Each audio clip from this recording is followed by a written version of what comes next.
뉴스를 통해서 이미 다 알고 계시죠? 6년 전이에요.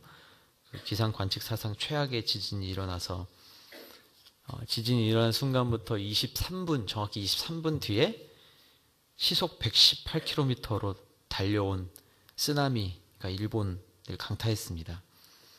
이 쓰나미로 인해서 많은 사람들이 죽었고 일본의 원자력 발전소가 폭발하면서 방사능이 노출되기 시작했습니다.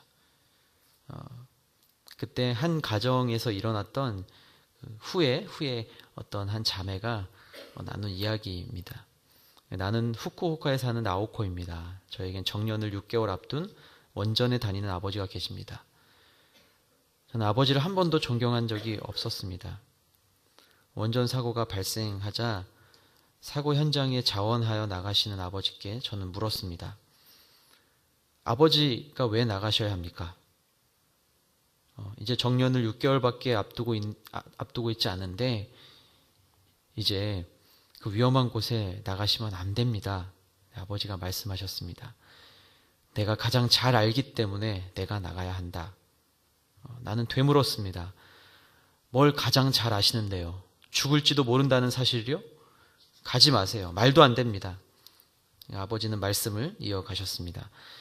나는 18살 때부터 지금까지 그곳에서 일했다. 그곳의 일도 또 죽을 수도 있다는 것도 내가 가장 잘 알기 때문에 내가 가야 한다. 다른 사람들도 많지 않습니까? 다른 젊은 직원들, 아버지보다 더 도움이 될 만한 젊은 사람들도 많이 있지 않습니까? 아버지는 잠시 생각하시더니 다시 말씀하셨습니다. 나오코, 생명은 소중한 거란다. 내가 가는 것이 단 한 생명이라도 더 살리는 길이야.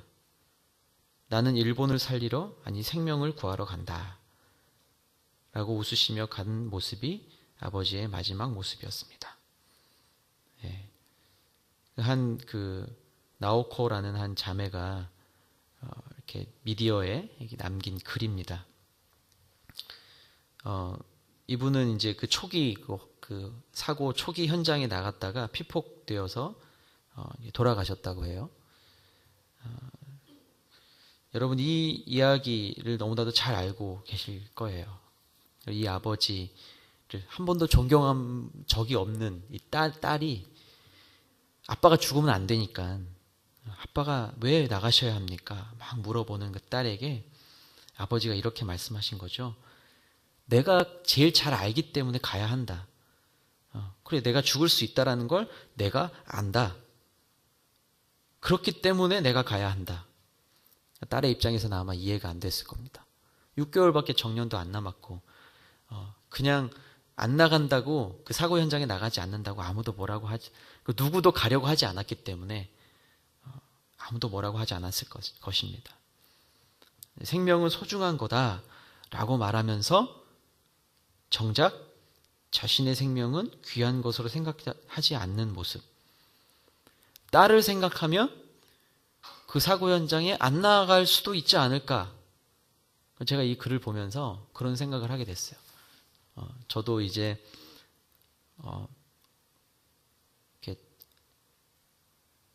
이제 7개월밖에 되지 않은 둘째 딸을 보면서 과연 내가 생명은 소중한 거야 라고 말하면서 정작 자신의 생명은 귀한 것으로 여기지 않는 그런 모습. 모순이죠? 나는 어떨까? 내 딸이 붙잡는다면 어떨까? 내가 복음을 전하기 위해서 고통의 자리 가운데, 죽음의 자리 가운데 나아갈 때 행여나 딸이 아빠 그리 가면 위험합니다. 가지 마세요라고 붙잡는다면 어떨까 생각해 봤습니다. 쉽게 결론이 나지 않더군요. 자신 있게 결론이 안 나더라고요. 내가 과연 가족들을 뿌리치고 갈 수 있을까? 물론 신학교 갈 때 뭐 그런 다짐 막 하죠. 풍운의 꿈을 안고 하나님 부르셨습니다. 내가 죽는 것도 두려워하지 않고 내가 주님 앞에 헌신합니다. 라는 다짐은 했으나 이건 쉽지 있구나, 분명히. 그런 생각을 하면서 이 고난의 주간을 다시 한번 돌아보게 됩니다. 여러분, 고난의 주간을 보내면서 이 죽음이 생명을 버림으로 생명을 얻게 되는, 우리 십자가, 우리에게 주어진 십자가는요, 이 세상이 아쉬워하고 세상이 두려워하고 또 세상이 안타까워하는 그 죽음의 방식, 그것을 받아들이는 방식과는 전혀 다르다. 생명을 버림으로써 생명을 얻게 되는, 이게 무슨 이런 말이 있을까? 세상의 법칙을 깨는, 생명을 버림으로 생명을 얻게 되는 주님의 십자가를 바라보아야 할 것입니다. 고난주간이어서 이제 십자가 목걸이를 저희가 이렇게 달고 와서 심야 예배, 고난주간 심야 예배를 드리기로 하죠. 제가 이 십자가 목걸이를 저는 어렸을 때부터 한 번도 해본 적이 없습니다. 그리고 저희 누나도 이렇게 십자가 목걸이에 예쁜 뭐 은으로 되어 있는 뭐 이런 십자가를 한 번도 한 적이 없습니다. 왜냐하면 아버지가 십자가를 그렇게 액세서리로 만들려면 하지 말아라. 제가 저희 아버지의 말씀 몇 번 드려서 어떤 분인지 아시는 분들 계시죠? 네. 저랑은 좀 다릅니다. 모태신앙이 아니시기 때문에 아주 정말 극적인 하나님의 붙드심으로 하나님 만나셔서 저보다 훨씬 뜨겁게 하나님 만났고, 저처럼 이렇게 못해서 모태신앙이 아니라서 이 십자가도 너희들 함부로 달고 다니지 마라. 그게 뭔 줄 알고 그렇게 함부로 달고 다니냐. 물론 저희도 이제 이렇게 농담 삼아 그냥 십자가 목걸이 다셨네요. 교회 다니시나 봐요. 교회 안 다니는 사람들 십자가 목걸이 막 달고 다니잖아요. 그렇죠? 무슨 부적처럼. 그랬던 아버지의 그 말씀이 생각이 나더라고요. 십자가 액세서리 신앙이 아니라 십자가의 진짜 그 비밀을 간직한 그런 참 생명을 얻게 되는 모습으로 거듭나는 시간으로 삼아야겠다. 이 고난의 주간을.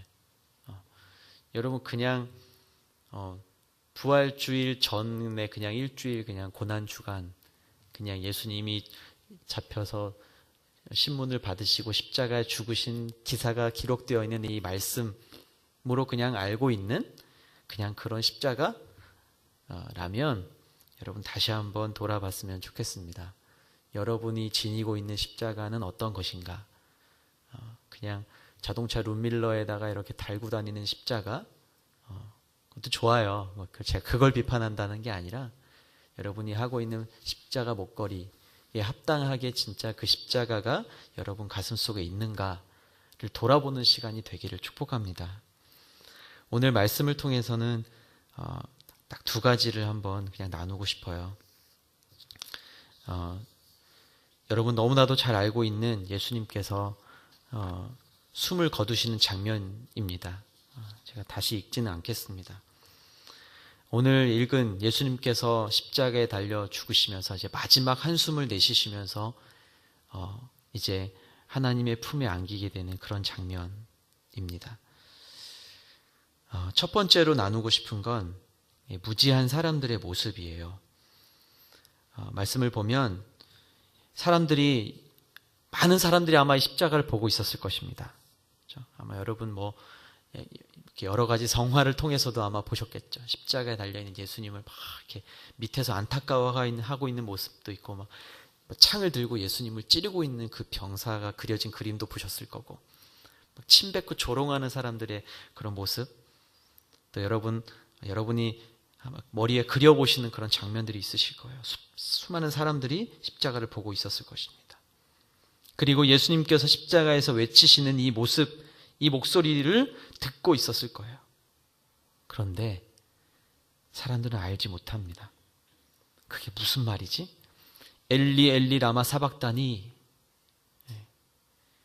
내 하나님 어째서 나를 버리셨습니까? 이 뜻을 사람들은 알지 못했다라는 거예요. 그래서 47절, 48절에 보면 어처구니 없는 일을 막 하는 사람들이 나오죠. 이 사람이 엘리야를 부르나 보다. 당시에 유대인들이요, 엘리야가 죽음을 맞지 않고 들림 받았잖아요. 그렇죠? 그래서 이 엘리야를 부르면 뭔가 이 엘리야가 내려와서 도움을 줄 거라 그런 믿음을 갖고 있었다라고 해요. 유대인들, 일부 유대인들이. 도움이 필요하면 엘리야를 부르면 그가 하늘에서 도우러 내려올 거다라는 믿음이 있었다라는 거예요. 마치 예수님을 보면서도 그렇게 바라보고 있는 거예요. 아, 엘리야를 부르나 보다. 나의 하나님 어찌하여 나를 버리시나이까. 이렇게 외치는 예수님 보고 예수님이 왜 십자가에 못 박혔는지 절대 알지 못하며 이 사람이 그냥 자기 구해달라고 엘리야 부르나 보다 이렇게 보고 있는 거예요. 여러분, 우리의 모습은 어떠합니까? 여러분은 그 예수님을 십자가 아래 서서 그 예수님을 어떻게 부르고 계십니까? 우리가 예배할 때에 나와서 십자가 그 사랑 멀리 떠나서 무너진 나의 삶 속에 임하시는 그 예수님을 여러분 어떻게 바라보고 어떻게 부르짖고 어떻게 예수님의 그 음성을 듣고 계십니까? 알면서도 어쩌면 나와는 상관없는 일처럼 그렇게 살아갈 때가 있지 않습니까? 이 사람이 엘리야를 부르나 보다.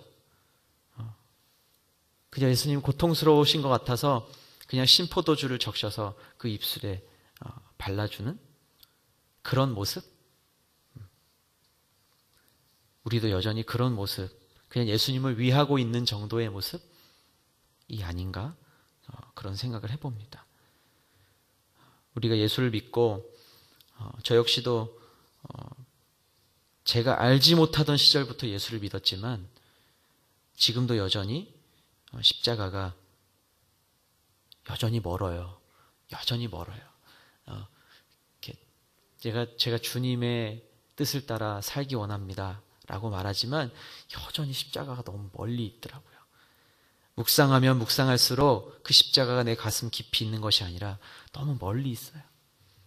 우리가 한 걸음 더 나아갑니다. 십자가 앞으로 한 걸음 더 나아갑니다 라고 얘기하지만 내가 한 걸음 더 나아가는 것 같은 열심은 있지만 또 어느새 보면 십자가가 좀 더 멀리 가 있는 것 같은 그런 느낌을 받습니다.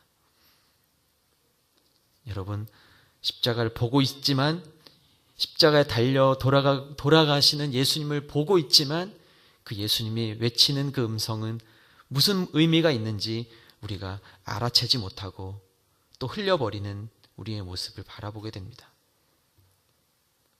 사랑하는 성도 여러분, 오늘 십자가 위에서 외치시는 그 예수님의 음성을 듣기를 축복합니다. 너무 멀리 있나요? 십자가가? 그냥 액세서리인가요? 값싼 액세서리가 되어버린 십자가? 여러분 다시 찾아오셨으면 좋겠습니다.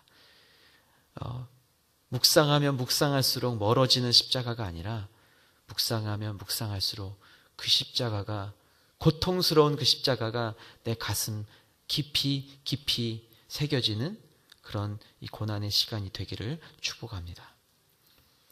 두 번째 나누고 싶은 것은요, 우리는 그렇게 무지하고 연약하고 날마다 넘어지지만 그럼에도 불구하고 우리의 그런 무지함 속에 증거되는 부활입니다. 51절에서 53절은 다 같이 한번 읽어볼까요? 51절부터 53절 시작. 바로 그때 성전 휘장이 위에서 아래까지 두 쪽으로 찢어졌습니다. 땅이 흔들리며 바위가 갈라졌습니다. 무덤들이 열렸고 잠자던 많은 성도들의 몸이 살아났습니다. 그들은 예수께서 부활하신 후에 무덤에서 나와 거룩한 성에 들어가 많은 사람들에게 나타났습니다. 아멘. 여러분, 보통의 죽음이 아니었음을 말씀이 증거하고 있죠. 예수님이 죽으신 그 순간, 바로 그때 어떤 일이 일어났는가? 어떤 일이 일어났습니까? 성전 휘장이 위에서 아래로 두 쪽으로 찢어졌습니다. 자, 이 성전 휘장이 찢어졌다는 것은 무엇을 의미합니까?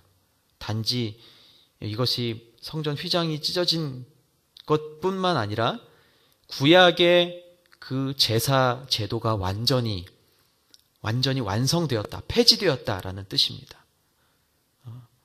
구약시대 때 그 수많은 짐승들을 잡아서 계속해서 제사를 지내야 했던 우리의 죄, 그렇게 해야만 용서받던 그 제도 자체가 다 폐지되었다라는 뜻입니다.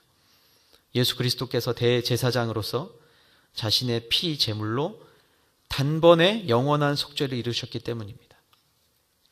히브리서 9장 11절 12절 말씀을 보면 이렇게 기록합니다. 제가 읽겠습니다.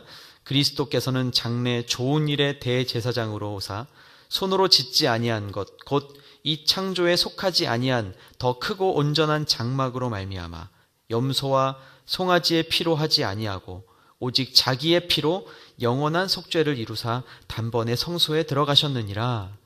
아멘. 자신의 피를 쏟아서 단번에 영원한 속죄를 이루셨다라는 말씀입니다. 자, 성전의 휘장이 찢어지고 하나님과 우리를 가로막고 있던 그 담이 이제는 허물어진 것입니다. 엄청난 사건이 일어난 것입니다. 또 어떤 일이 일어납니까? 땅을 흔드시고 바위를 가르시는 창조주 하나님의 권능과 심판이 임합니다. 그리고 어떤 일이 일어납니까? 또한 무덤들이 열렸다. 잠자던 많은 성도들의 몸이 살아났다. 그리고 부활 이후에, 예수님이 부활하신 이후에 또 어떤 일이 일어나는지도 기록하게 되죠. 마지막 날의 부활, 무덤이 열리고 잠자던 성도들이 살아나서 예수님의 부활이 시작되는 것, 예수님의 부활에서 시작되는 것을 이야기합니다. 여러분, 우리가 예수님을 믿고 우리 앞을 가로막고 있던 성전의 휘장이 찢어지는 것, 그 찢어진 것으로 그냥 끝나는 것이 아니다. 무덤들이 열리고 잠자던 성도들, 많은 성도들의 몸이 살아났다. 수많은 양의 피로도 해결할 수 없었던 하나님과 인간 사이의 그 괴리가 예수 그리스도의 죽음으로 단번에 제거된 것, 그리고 예수님의 그 죽음이 모든 우리 인류, 모든 시대의 모든 택한 사람들의 구속을 위한 유일하고 영원한 어린 양으로서의 순환이었음을 말씀이 증거하는 것입니다. 예수께서 부활하신 후에 무덤에서 나와 거룩한 성에 들어가 많은 사람들에게 나타났다. 잠자던 성도들이 일어나는 거예요. 무덤이 열리고 예수께서 죽으심으로 무덤이 열리고 잠자던 성도들의 몸이 살아나고 부활하신 후에 무덤에서 나온다. 그리고 거룩한 성에 들어가서 많은 사람들에게 나타난다. 그것이 바로 예수님의 부활에서 시작된다라는 것을 의미합니다. 여러분, 그냥 예수님이 십자가에 달려 죽으셨습니다. 나의 죄를 대신해 십자가에 죽으셨습니다. 그것이 마치 어떤 이야기 속에 신화처럼 이야기하는 사람들도 있습니다. 그러나 그렇습니까? 예수님이 진짜 십자가에 죽으셔서 내가 살게 된 것이다. 예수님께서 부활하신 것을 시작으로 하나님과 인간 사이의 괴리, 그것이 영원히 제거되었고 모든 택한 사람들의 구속, 저와 여러분이 이제 다시 살아나 하나님의 나라로 들어가게 되는 것, 그것이 이미 예수님이 죽으시는 그 십자가가 이미 말하고 있는, 증거하고 있는 사실이다라는 것입니다.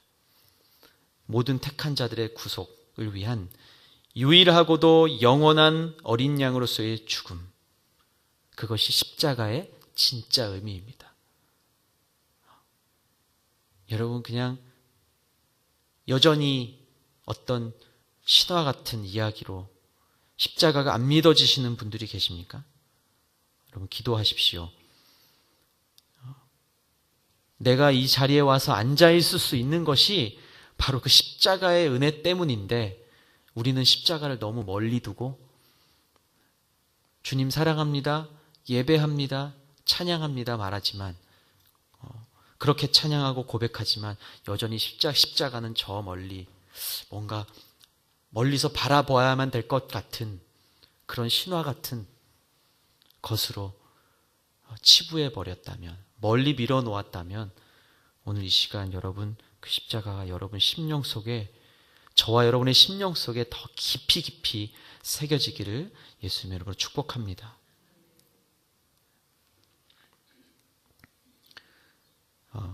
한 목사님이 이런 비유를 드셨더라고요. 요즘 아주 미국에 아주 이분 때문에 아주 말이 많죠? 이슈죠? 대한민국도 막 들었다 놨다 지금 막 하셔가지고 이분께서, 그렇죠? 트럼프 대통령.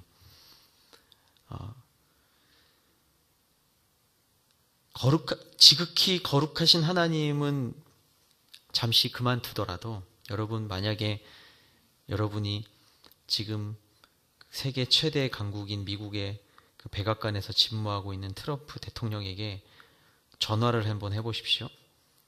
비서실에다 전화해서 제가 대통령을 만나고 싶습니다. 지금 대한민국에는 지금 대통령이 없으니까 지금 미국 대통령한테 전화를 해본다고 생각해 보십시오. 지금 내가 대통령을 좀 만나고 싶습니다. 라고 말하면 여러분 누가 바로 네? 그러십시오. 바로 오케이 하겠습니까? 무슨 말을 하는지, 당신이 누군지, 이름은 무엇인지, 무슨 일 때문에 만나려고 하는지, 그리고 범죄 경력은 없는지, 아마 이런 것과 함께 전화를 건 사람에 대해서, 전화를 해야만 한다면 이 전화를 한 사람에 대해서 며칠이고 그 사람에 대해서 조사를 할 겁니다. 저도 이렇게 군대 있을 때 뭐 이렇게 누가 방문한다고 하면, 좀 아주 높으신 분이 온다고 하면 며칠 전에 막 방문해가지고 막 여기저기 막 뒤져보고 안전에 위배되는 것은 없는지, 그리고 혹시 들어오는 길에 위험 요소가 없는지 막 살피는 것을 봤습니다.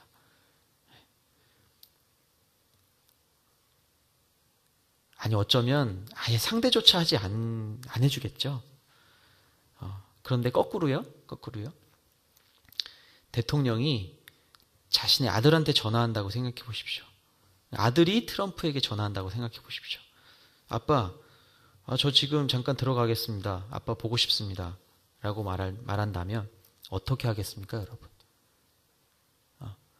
이러한 절차가 필요하니 너도 그 절차를 통과해서 들어오면 좋겠어. 이렇게 말할까요? 절대 아니겠죠.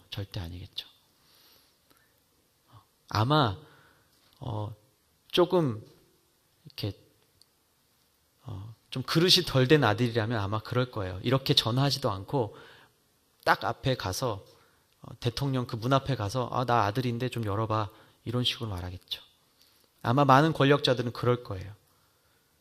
그럼에도 불구하고 만약에 그렇게 찾아온 아들을 대통령은 어떻게 맞이할까요? 반갑게 맞이하겠죠. 무슨 일이야? 어떤 일이야? 왜 갑자기 이렇게 왔어? 전화라도 하지. 아마 그렇게 말하고 있지 않을까요? 내가 바쁘지만 얼른 들어와라. 잠깐 기다리고 있어. 그래, 사랑한다 아들아 라고 말하지 않을까요? 여러분, 세상의 이 대통령도 그러할 건데, 세상의 아버지도 그러할 건데, 여러분 우리에게 왕 되신 하나님은 어떨까요? 우리의 주인 되신 하나님은 어떨까요? 우리가 어떤 자격을 갖추어서 내가 신고하고 내가 미리 면회 요청하고 그래야 만나주시나요? 아니죠. 온 우주의 왕 되신 하나님은 우리가 아무 때나 어디서나 만날 수 있다라는 것, 여러분 얼마나 큰 특권입니까? 우리에게는 어떠한 신분 확인 절차도 필요 없습니다. 심지어 우리가 집을 떠나서 아주 오랜 시간 방황하다가 내가 지쳐서 전화했을 때, 내가 너무 오랜 시간이 지나서 누구시죠? 내 아들 목소리가 아닌 것 같은데? 그렇게 말씀하실까요? 아니죠. 이게 누구냐? 내 아들이 아니냐? 아들인 내가 아버지가 날 기억하시지 못하실 줄 알았는데 아버지 제 목소리를 기억하시는군요. 무슨 말이냐? 내가 너를 얼마나 찾아서 헤맸는데 무슨 말이냐? 내가 왜 네 목소리를 잊어버리느냐?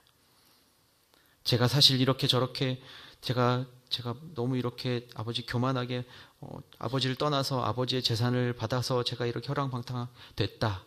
그만해라. 얼른 들어와라.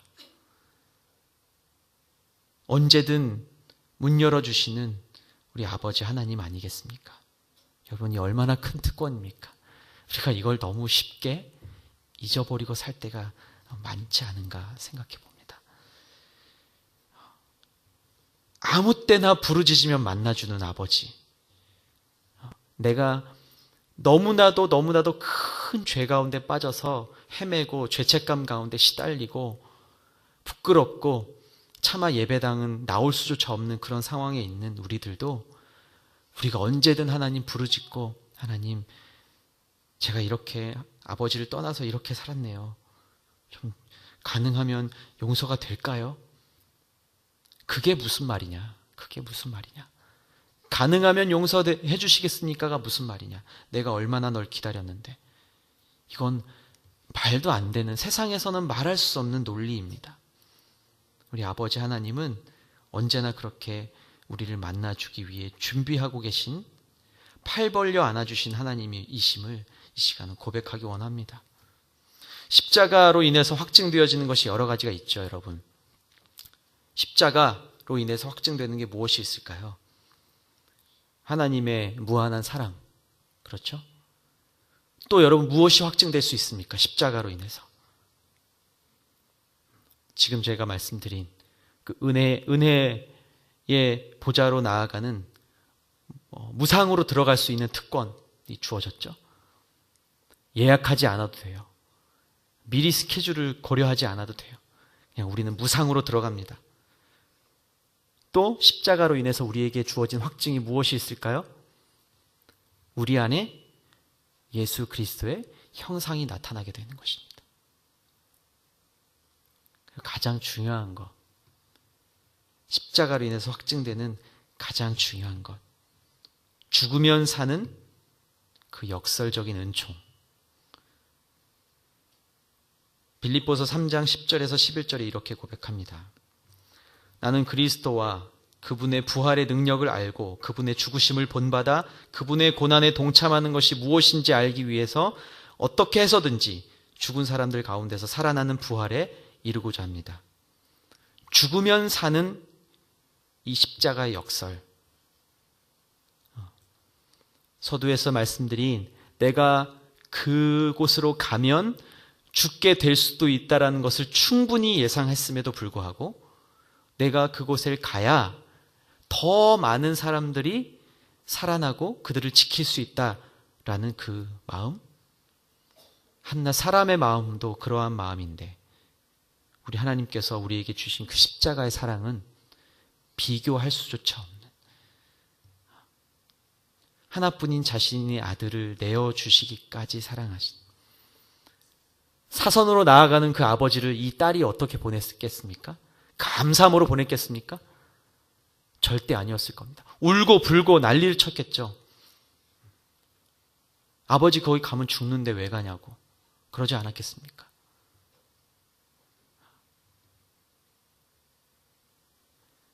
여러분, 우리에게는 바로 우리가 이 시간 새겨야 할 것은 바로 죽어야 사는 그 십자가입니다. 죽음으로 생명에 이르는 그 십자가입니다. 한 알의 밀이 땅에 떨어져 죽어야만 열매를 맺을 수 있다라고 말씀합니다. 십자가는 그냥 액세서리가 아니라 나를 살리시기 위한 유일하지만 또한 가장 최선의 방법이었다. 그냥 십자가의 보혈로 내가 나음을 입었다, 생명을 얻었다, 그 입술의 고백으로는 우리가 다 채울 수 없는, 십자가는 나를 살리기 위한 유일하면서도 가장 최선의 방법. 그 십자가가 오늘 저와 여러분 안에 다시 한번 새겨지기를 원합니다. 잠깐 화면을 한번 보여주시죠. PPT 화면을. 제가 여러분한테 한번 보여드린 일이 있었던 것 같은데, 제가 어렸을 때 8살 때 그렸던 제 일기예요. 8살 때 십자가가 딱 있죠. 빨간 십자가가. 교회예요. 교회에서 찬송가 대회를 했는데, 유치부 7살 유치부 유치부 1학년 올라오는 여자애들한테 져가지고 좀 약간 화난 마음을 담아서 그린 그림 일기예요. 귀엽죠? 예. 삐뚤빼뚤 글씨 쓰고 찬송가 대회 제목. 예. 다음 보여주세요. 십자가가 또 뻘겋게 있죠? 예. 십자가로 점철되어 있는 그림 일기. 요나 이야기 설교 말씀 들었던 걸 그림 일기 그린 거예요. 이게 뭐 제가 자발적인 건, 완전 자발적인 건 아니었고요. 방학 숙제였었어요.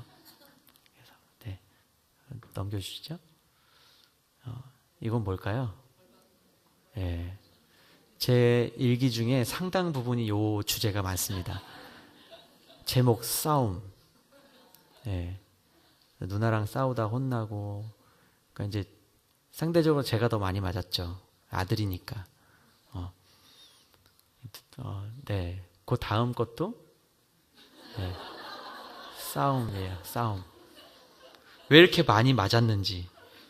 예. 뭐 이 검사하셨던 선생님은 아마 이 집은 조금 문제가 있지 않나?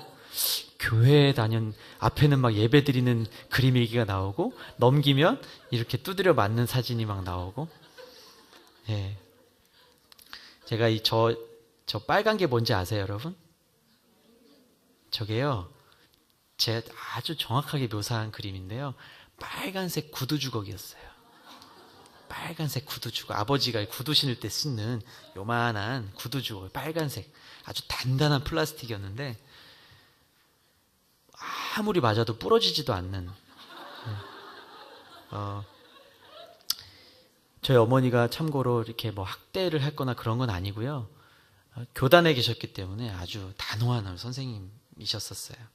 저 때는 이제 내려놓으셨던, 교직에서 내려오셨던 상황인데, 지성과 인격을 겸비하셨습니다. 그런데 잘못했을 때는 정말 많이 맞았어요. 하나님의 은혜로 또 부모님이 또 이렇게 또 믿음으로 이렇게 기도로 또 키워주셔서 그게 뭐 상처로 남거나 뭐 그런 건 아니에요. 일기를 보면 이 혼난 얘기가 얼마나 많은지 제가 너무 웃겨갖고 제가 사진을 찍어 놓은 거예요. 선생님은 뭐라고 보셨을까, 이거를. 이 집은 맨날 예배드리고 두드려 맞고, 예배드리고 두드려 맞고. 참, 네. 어쨌든, 제가 입에 담지 말아야 할 말을 할 때, 그리고 해서는 안 될 행동을 할 때, 버릇없이 행동할 때, 그리고 예배 시간에 함부로 했을 때, 예. 교회에 얼마나 많은 눈이 있었겠어요. 저기 정집사 아들, 정장로 아들 이렇게 하니까 다 알잖아요. 이렇게 조금이라도 안 좋은 소문이 들어오면 그날은 저는 집에서 맞아 죽는 날입니다. 너 예배 시간에 뭐 했어 오늘? 어쨌든 정말 많이 맞았던 것 같아요. 근데 제가 꼭 맞고 나면, 그날 어머니가 꼭 심하게 때리신 날은 이렇게 제가 이렇게 울다가 잠들어요. 그럼 이렇게 꼭 오셔가지고 저를 꼭 안아주시면서 기도하셨던 그 기도가 아직도 생생합니다. 부어오르는 이제 종아리랑 엉덩이랑 화나시면 여기도 때리고 옆에도. 이렇게 조금 화가 많이 나시면 이제 처음에는 정해진 곳을 때리다가 좀 이렇게 예정되지 않은 곳도 때리셨던 모습이 나요. 어머니도 그때 내가 왜 그랬나, 너희들은 그러지 말아라 애들한테 그러세요. 근데 저를 이렇게 꼭 안아주시면서 그 했던 제 기도가, 제가 오늘 이 말씀을 좀 드리고 같이 좀 나누기 원해서 제가 이 사진을 갖고 왔는데요. 어머니의 기도가 참 생생해요. 내용은 한 가지예요, 늘. 하나님, 이렇게 꼭 안으시고 이렇게 기도하셨어요. 뭐 정확한 뭐 그런 제가 정확하게 기억하지 못하지만 이런 요지였습니다. 하나님, 우리 모두를 용서해 주세요. 저도 죄인인데 이렇게 아들을 아프게 때리니 너무 가슴이 아픕니다. 예, 이 부모의 부족함이 이 부모의 욕심과 분노가 노여움이 되지 않게 하시고 주님의 자녀이기 때문에 주님의 말씀으로 잘 자라도록 도와주십시오. 이렇게 기도하셨던 그 기도가 생각이 납니다. 막 이렇게 눈물을 흘리시면서 물론 그때만 기도해 주신 건 아니었는데요. 늘 이렇게 기도해 주셨어요. 그래서 가슴 아픈 사람의 마음도 돌아볼 줄 아는 자녀가 되게 해 주십시오. 약한 사람을 지나치지 않도록 도와주십시오. 막 이렇게 기도했던 모습이 기억납니다. 그러니까 어머니께서 그 머리맡에서 자신의 어떤 연약함과 죄를 고백하시면서 했던 그 기도가 제 마음을 굉장히 많이 뜨겁게 녹였던 것 같아요. 그러니까 어머니가 아마 저를 안고 이렇게 이놈의 자식을 좀 혼내주세요. 이렇게 기도했다라면 아마 진짜 상처로 남았겠죠. 그렇죠? 그런데 저희 어머니께서 회개 기도를 그렇게 많이 하셨어요. 회개 기도. 부족한 부모, 또 더 많은 것으로 더 채워주지 못하는 그 부모의 안타까운 마음. 그런데 더 바르게 크라고 맨날 두드러 패고 막 때로는 너무 모질게 하는 그 마음을 그렇게 하나님께 회개하면서 기도하셨던 그 기도가 굉장히 제 가슴을 많이 뜨겁게 녹였던 그런 기억들이 납니다. 여러분, 사람의 마음도 이런데 우리 주님 마음은 어떠셨을까? 그러니까 대신해서 죄를 짊어매고 내가 굳이 걸어가지 않아도 될 그 길을 걸어가야 하는데 근데 그것이 최선의 방법이에요. 그 마음이 어땠을까요? 좀 벗어나고 싶은데 나도 어떻게 할 수 없는데 하나님께 도움을 구하면 물론 그 상황을 벗어나게끔 할 수 있는 능력의 하나님이심에도 불구하고 근데 그 하나님이 원하시는 대로 내가 가야 하는 그 상황. 예수님의 십자가는요, 그런 거예요. 안 되는 건데, 그래야만 하는데, 고통스러운데, 그냥 그 길을 걸어야 하는 것. 그것이 아니고서는 해결할 수 없는 것.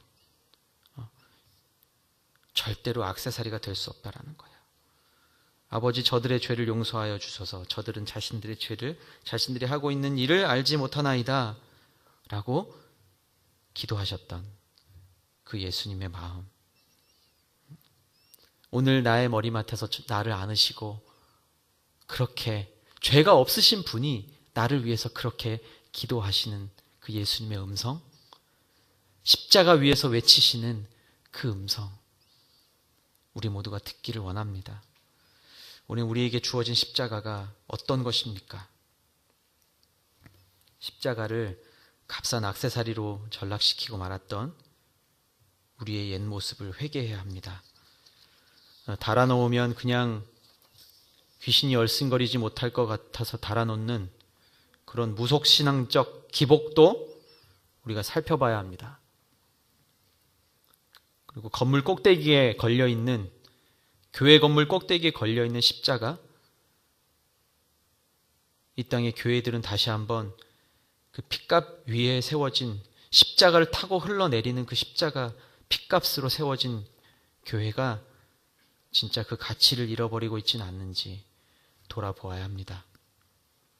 사랑하는 여러분, 나를 살리신 십자가, 죽어야 다시 살기 때문에 죽음을 택하신 주님의 십자가, 그 역설의 은총을 깨닫고 다시 한번 마음에 그 십자가로, 철필로 그 십자가를 새기는, 확증하는, 새롭게 되는 우리 모두가 되기를 주님의 이름으로 축원합니다. 함께 기도하겠습니다.